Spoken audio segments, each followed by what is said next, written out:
go back to the markets. With us now to talk about the extraordinary roller coaster ride we've been on is Doug Cliggott. He's the chief U.S. equity strategist at Credit Suisse.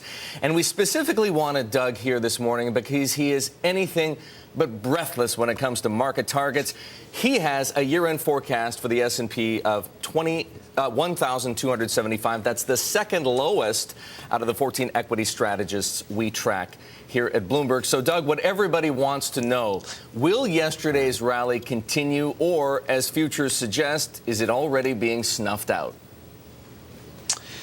The honest answer, Eric, is we really don't know. This is what we do know.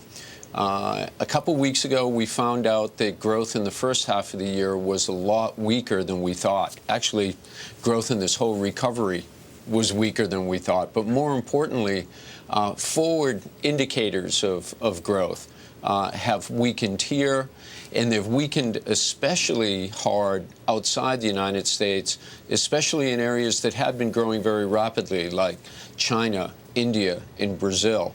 So leading indicators of growth have weakened. So Doug, here, allow me to jump in for just a moment. If that's the scenario you see, what good does yesterday's Fed statement do? Interest rates are already at zero. If that's the scenario, if that's what the economic picture looks like here and elsewhere, it was almost a foregone conclusion even before yesterday's statement that interest rates were going to have to remain at zero. The extended period of time was the only thing left undecided. Now we know what it is. Does it help? Well, it does help in, I think, in an important way, Eric, and that is a lot of investors, whether it's individual investors of any age, whether it's a pension fund, whether it's a university endowment, they need yield on their investments. And with what the Federal Reserve is doing to interest rates in the United States, one of the few areas of investment with yield are actually equities. And those are the kind of equities we're actually recommending.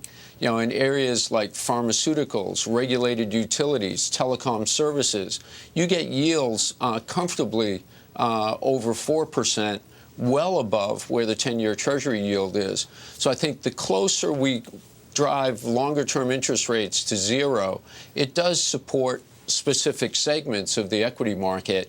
And I think that might actually be a purposeful strategy.